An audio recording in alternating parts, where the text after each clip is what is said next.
Hi, Rowena. We are back again with another behind the scenes video.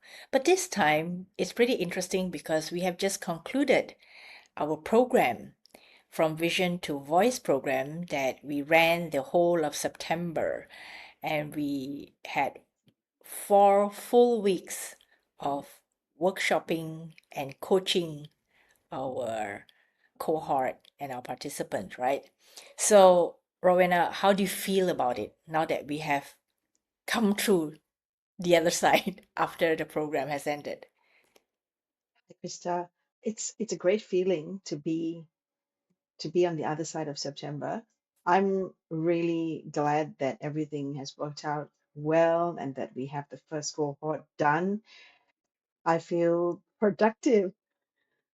I feel like we've achieved a lot. I mean, because we spent so much time, pretty much from the start of the year planning this, and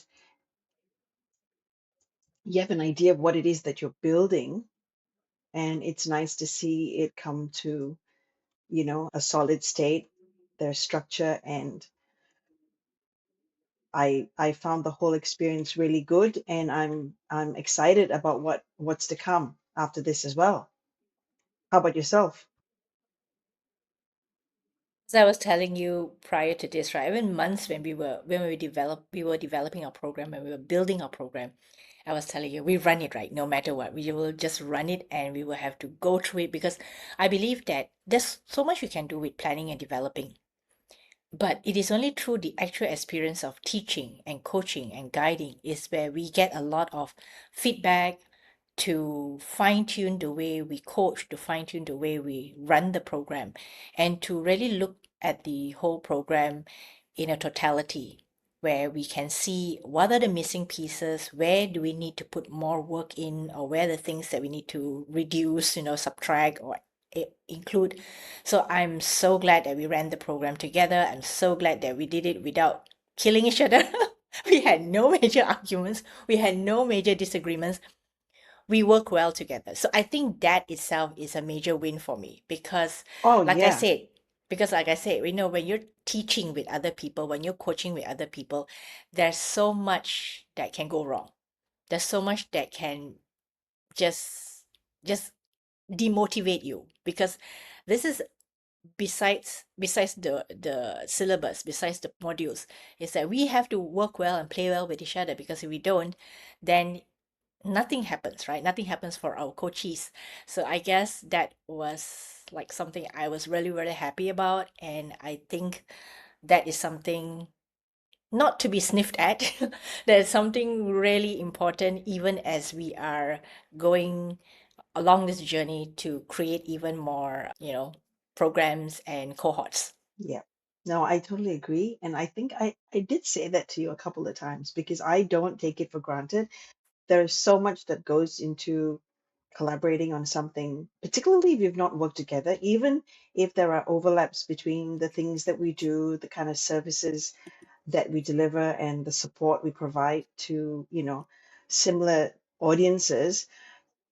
Until you actually work together, you don't really know. You can have an idea. So I didn't take anything for granted, but I was, just it felt really good. And you're absolutely right, we need to work well together. Without that, nothing would work, right? And so the program taking off and being able to deliver it the way we did is testament to us being able to work together. And yeah, it's wonderful. It's great.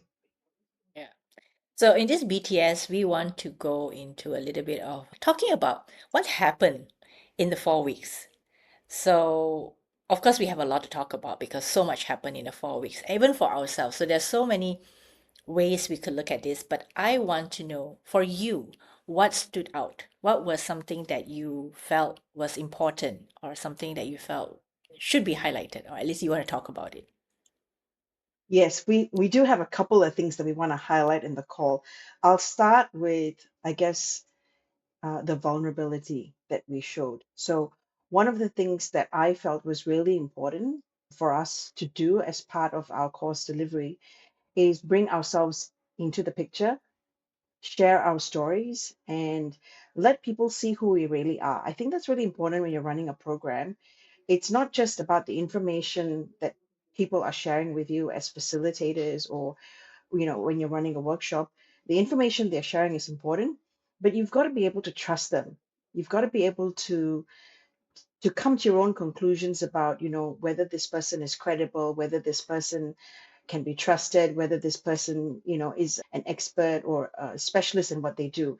And it can't just be about the information download or the things that we're sharing. It's got to be about you as an individual, as a person, right? And your own story. And I felt that it was really important for me, if I'm going to get people to be vulnerable in a workshop like this. I mean, it's a program about building visibility and about the fact of whatever things may be holding you back. Now, before you're going to talk to me about things that are holding you back, you've got to be comfortable. The only way you'll be comfortable is if you feel like you can trust me and you feel like you know me a little bit, right?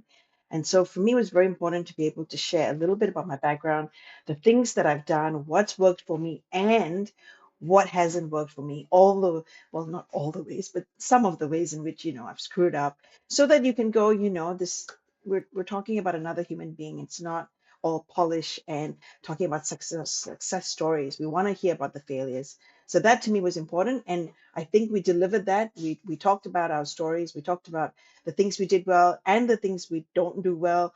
I mean, that's also partly why we do the BTS. We don't want to basically show people, just the polished final product. We want you to come in behind the scenes. That's why we're talking about, in the lead up to the program, what are we thinking about? What are we planning? So that was really important to me. How about you?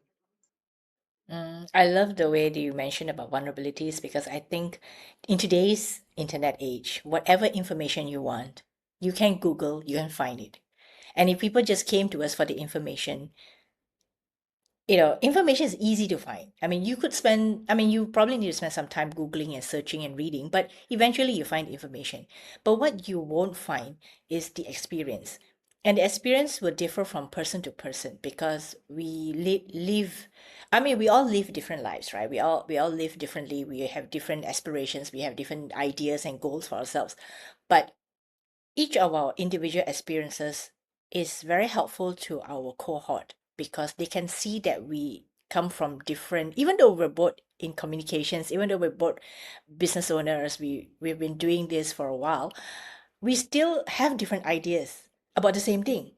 So that is what is important, is that they want to hear how we have tackled those problems, how we have tackled things like insecurity of showing up, tackle problems like if you have multiple things that you're doing, and I think this is one what our participant told us, right? If you have multiple things going on in your business, in your life, how do you share them in a way that makes sense for your audience? Because these days, none of us do one thing at one time. We're doing multiple things. And so, with these multiple things, how do you present yourself in the most credible manner without sounding like you're a confused person, like, oh, she's doing this and that, and she has this passion and she's interested in doing that. So, I think the fact that both of us come with multi passions, multi, I don't know, multidisciplinary in a way, it gave our cohort a way to see, oh, it's actually okay. There's nothing wrong with that. There's nothing wrong with doing multiple things as long as you can explain what things that you're doing to the right audience at the right time instead of pushing everything at your audience. So I think that was really helpful for our cohort to understand that this is okay, and it is hearing from us our experiences that gave them this idea that, hey, it's not a bad thing. It's not that I'm confused or I don't know what I'm doing. It's just that I have many things that I want to try, and put myself out there trying something, experimenting, and giving myself a chance to try something. So I think that was really helpful for our cohort to see that both of us, we do different things. We're okay doing different things. It's just that we tailor the message to the right audience at the right time rather than here's everything that I do. Well, I love that you mentioned that, because that's really important. I think exactly what you said. Like we do a couple of different things, you do a couple of different things, I do a couple of different things, and I think people worry about, oh, I just I do a lot of stuff. And so I want to put all of that out there. But we also have to keep in mind our audience is busy and distracted. And sometimes when they have so much coming at them, they may misunderstand. So it's always stepping into the reader's shoes, stepping into the viewer's shoes and going, well, how does this appear to them? What are they seeing? We have time. We know our own journey. We know our career. We know it like the back of our hand because it's ours. But others don't. So they're coming across us for the first time. We want to support them more and more. I talk about supporting the reader on their journey to understanding us. We we owe it to ourselves to help our reader understand us, whether it's articles we're writing or the viewer to understand us. We have to support them because it's easy to go, well, they can figure it out. It's all that. Well, but will they want to? You know, Yeah. like what's in it for them to spend all that time trying to really understand you? They don't have the time, they don't have the inclination. If they don't know you, they're not motivated to. If they know you and you've got something, then maybe yes. But so it's really important to support the reader and think about, I want to do all these different things, sure, but how can I bring it forward in a way that's going to be understood, right? And I also, right, in my 30s, I was having that kind of experience of doing all these things, but how is it coming across? I've got to like spotlight a couple of things and maybe downplay a couple of things. Because if I just show everything, it's going to be hell of a confusing, right? And I'm sure you've had that same experience. It's just, it's too much for people to understand. But that's not to say we don't do those things, right? If you have those interests and those passions, you go for it, man. Go for it. But just paying attention to how it's being viewed and seeing how you can create a narrative around it, but that at the same time is also incredibly exciting, because you're in the driver's seat and I get to control the narrative. I get to think about what I want to say and how I want to say it so that you can understand. That's powerful, right? So I also want to add to that is that I, you know, for many programs that I'm part of, I'm always asked to write a bio, right? A short bio, maybe a 150, 200 word bio. And my bio changes depending on what program I'm applying for. Because if that conference or the event wants, someone who is more on the tech side, so I will highlight a lot of my tech work. But if it's something to do with women's leadership, I would highlight a lot more on just say my podcast or the things I'm doing in the women's leadership area. So it really depends on who you're talking to and who wants to read or who's going to read the bio and what kind of audience would that be. So I believe that it's okay to do many things as long as you know what you want to highlight and when and to what audience. Because otherwise, if you're going to put everything out there, it's like a buffet, right? I mean, there's so much. So let's make it not a buffet. Let's make it, like a nice omakase or main, like a nice fine dining meal so that they can only see that one thing. And that's the one thing that defines you for the moment. It's not a forever, it's for the moment. Until they get to know you, you can bring out the other stuff that you want to talk about. So I think that is important for people to understand. So I want to ask you the other question. So, okay, this is about sharing our experiences, vulnerabilities, and all that. What about the time frame? Do you think the 4 weeks was a good enough time frame and what are your thoughts on that? I love these questions. So although we did plan these questions in advance, but I Yeah. really love these questions. I am so glad we stuck with the 4 weeks. I knew when I went into this, I knew this was not going to be some 3-day program, some 1 week program. We needed time. We needed time because these things are hard. If people could do these things on their own easily, they would have done it, right? And so I feel like I needed to make sure that there was enough time for people to sit with these problem areas, challenges, it's the important but not urgent. So you keep putting it aside, you keep putting it aside, and then it grows, right? And there's this massive thing, and then finally you're forced to confront it, eat the frog. You've got this program, I've signed up, now I got to finally deal with this stuff. And so I'm not expecting that we're gonna fix it in 2 days, right? So I knew, let's go a month. And I knew also that we wanted to space things out. It was important for people to go away, to sleep on it, to reflect, to come back, to do the work, of course, of thinking and reflecting and asking the hard questions, maybe not even having the answers themselves, but spending the time to think about it and then coming back into the next workshop. So for those who are listening, we basically had a month-long program where we ran workshops on a Monday and we ran coaching sessions on the Wednesday, and we had little assessment activities to do on a Friday. Those are the time frames, and I'm very happy, and I am, really keen to keep to that time frame. I don't want to extend it. Like, it could potentially be extended, but I just feel we're all busy. The participants are busy, whether they are, running their own business or in a corporate career. I don't know that people want to commit to a 6 week or 8 week programs. I think 4 weeks is just nice. So not any longer, but not any shorter either. How about yourself?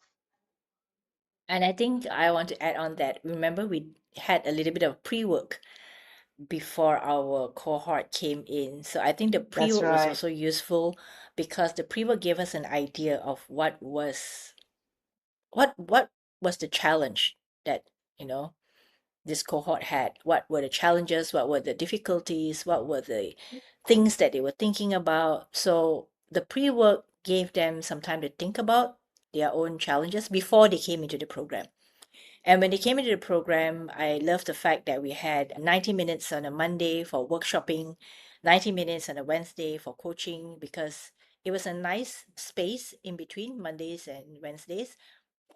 Enough time for them to think about the workshop topics.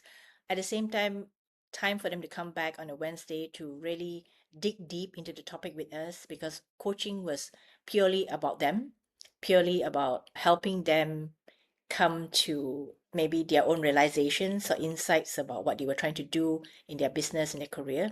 So I like that format. And I also wanted to say that the duration, it couldn't have been any shorter. I mean, any shorter it would have been just too little. We wouldn't have enough interaction time. And I think the interaction time was important as well, because in order to create a program like this, we have to know each other, and we have to be in a space where we all feel safe talking about the the things that truly mattered to us. So if we had it any shorter, we wouldn't have enough time to create that safe space for them, or at least a place where they could feel that they trusted us and we would be okay with them telling us certain stories about their lives or their business. So we needed enough time for that to happen. So I think 4 weeks is a really good time frame, and 4 weeks gives us enough time to really do the workshop and do the coaching. And that's what I really like about our 4 week program. Oh, sometimes I do wonder. It feels, is it strange? It's like I can't believe it how we're so aligned sometimes. You know, Yeah. how difficult it would be if we weren't. Yeah, that's true. Like you're going, So let's just do s- this in a week. I'm like, no, we need to do this in 4. But we're so because I aligned think in all of four these four things. 4 weeks is actually a good time frame for people to come into the workshop, learn something, go away, work on something, and it just gives them time and space. And a program like ours, it cannot be just information download. It has to That's what I be was gonna say. thinking, Yeah. Yes. thinking. And thinking, we can't do the thinking for our cohort, right? They have Yep. to go and think. And then they come back to us on a Wednesday with their questions, with like, okay, I'm stuck with this. What are Yep. your thoughts? How would you resolve this? So it needs some time to process, to think. At the same Exactly. time, it gives them space to create that I would say the momentum, because every week, right, you meet us like Monday, Wednesday, Monday, Wednesdays. It it gives them that momentum to actually also do the work, And because and we saw that. Friday, We saw right? that. Friday, We yeah, saw that that momentum was building up for the people who, did the work. We could see that there was a certain flow, but as you said, you need time for that flow to happen. yeah. So the other part I wanted to ask you was, what about the way we ran the workshop? Because I think the unique part about our workshop session, which is the 90-minute session on Mondays, we did away with slide decks. I know. I'm so proud. I'm so proud. And We we have we no we decks. ran with it. We ran without decks. We ran without You decks ran without is decks. one, and that itself created a little bit of a flexibility for us where we could do much more. So I think the part which I like a lot was the fact that we did away with the decks. And the next part of it was the 10-minute talks that each of us had.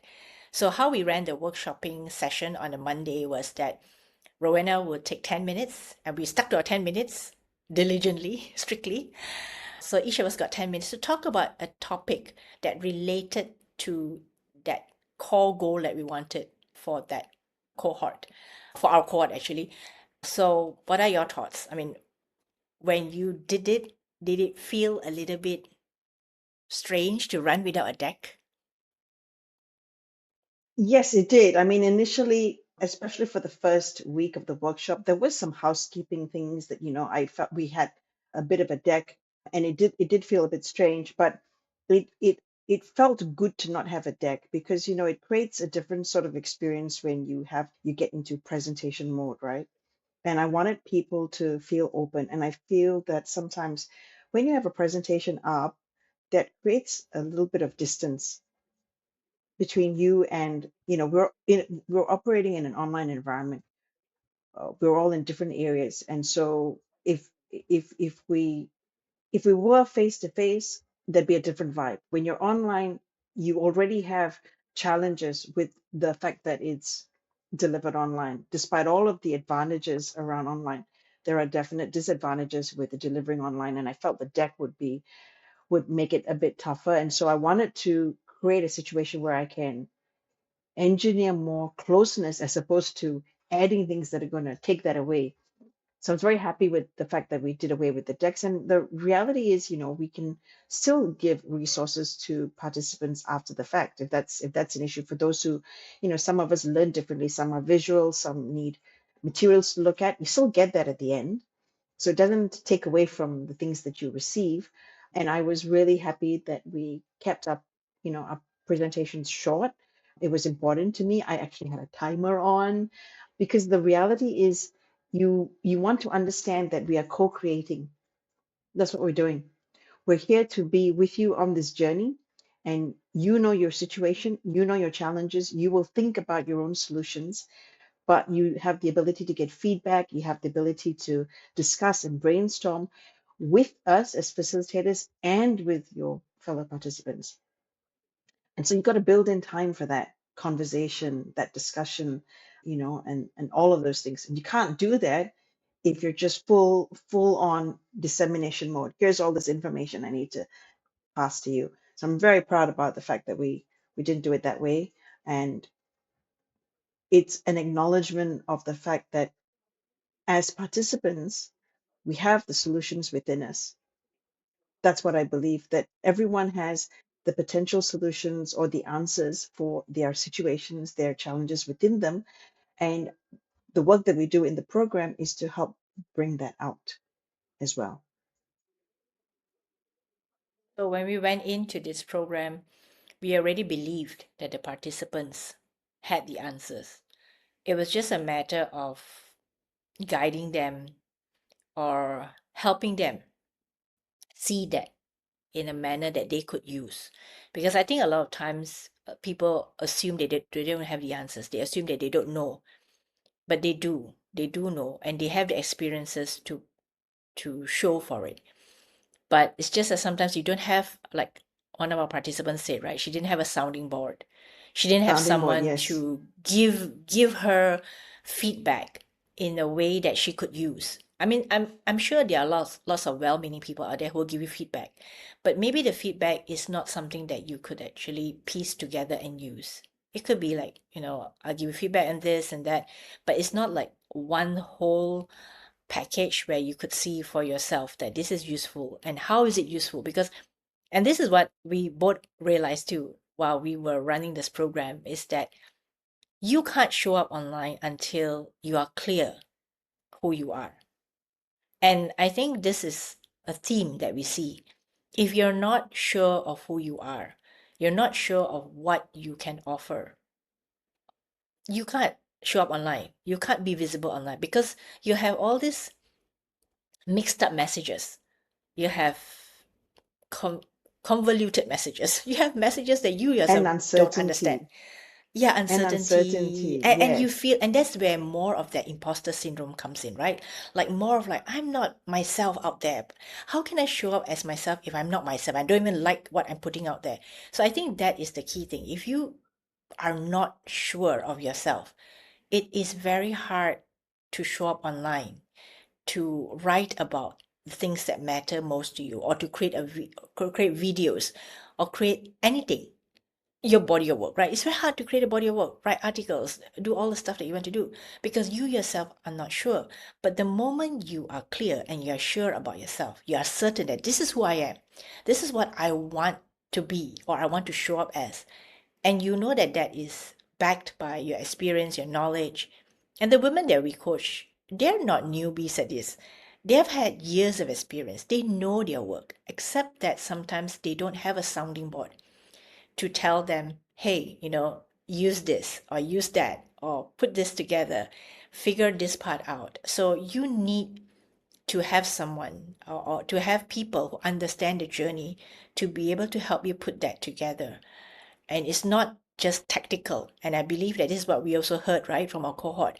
Like they had done other programs before, and those were really tactical, meaning that I'll show you the technique. This is how you post online. This is what you should write. Use this format. But it's not about a format. You can deal with the format and the techniques and how to write once you understand who you are. Because until you get to that stage, no amount of techniques or tactics will ever help you show up online. And I think that was a powerful realization for me also, because until I got that feedback, I didn't realize that, oh, actually true. You need a sounding board. You need someone or people to be in that area to help you understand and make something out of it. Yeah, those are good. Those are really good points. It's so true. Sometimes you just come to these realizations because you spend the time to sit with that discomfort and that uncertainty, and that's, I think, one of the great things about having this run for 4 weeks is that you have the time and space to reflect. More and more, I see that that's the value of doing something in this sort of spread out way rather than, you know, having a very condensed version of a program. And the other thing that we did it on the fly, right? It was the workshop Mm, videos. We filmed our yes. workshop videos. We didn't plan on doing that before we started the program.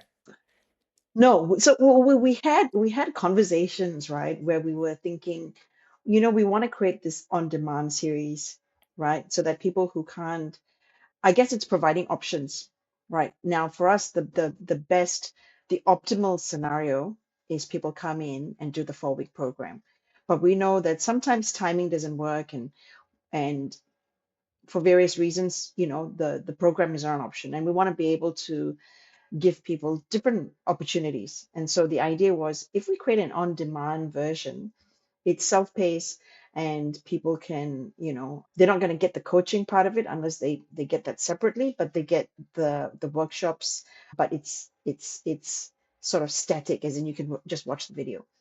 And so that's what we did. We did the videos, and I think it's great because then the participants also get to revisit. They can have a refresher on the material when they want.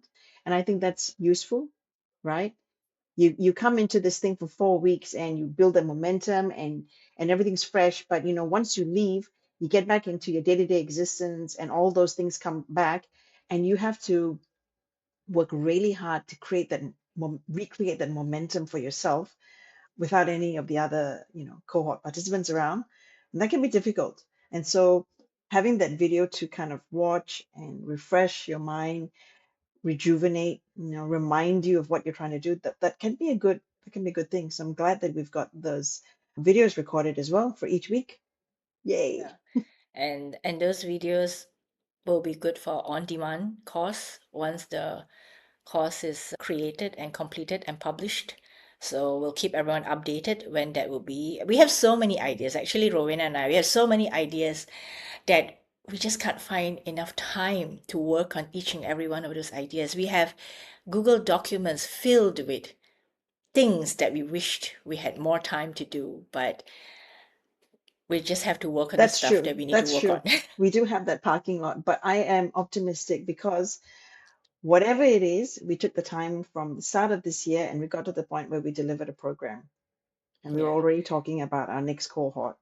So I'm positive that all of these ideas will eventually come to life. Okay. So if you're watching this and you're wondering, okay, so when does the program reopen from Vision to Voice, right? Our 4-week visibility sprint for women who do great work. Well, let's just say they will open again in quarter 1 of next year, which is 2026. If you're watching this in 2026, or if you're watching this anytime, just go to our website, which is from visiontovoice.com, and you can find all the details there. And in the meantime, what we also did was that we had a ongoing 30-day visibility challenge while we were running our program, our paid program. Of course, by the time you watch this, the 30-day visibility challenge is already completed, but that doesn't mean that you can't be part of this visibility challenge because we have started one called, well, this is something that is a little bit more easygoing, a little bit more relaxed. Instead of posting every single day, you get to post once a week. And how you join the weekly visibility challenge is again by going to fromvisiontovoice.com. You get the details on how you can join our private Telegram group. And there, on a weekly basis, we'll post a question. You can use that question to post online to show up, or you can put your spin on it. Like I said, we're free and easy on that. And we hope you'll come and join us, whether it's the program or whether it's the visibility challenge. So, any last words, Rowena? The Visibility Challenge is free to anyone around the world. So the program is a paid program, but the Visibility Challenge, the weekly one, yeah, anyone can join in. So we hope to see you. Yeah. So I think that's all for now. We'll see you next time with our next BTS video. Okay, done. Ah,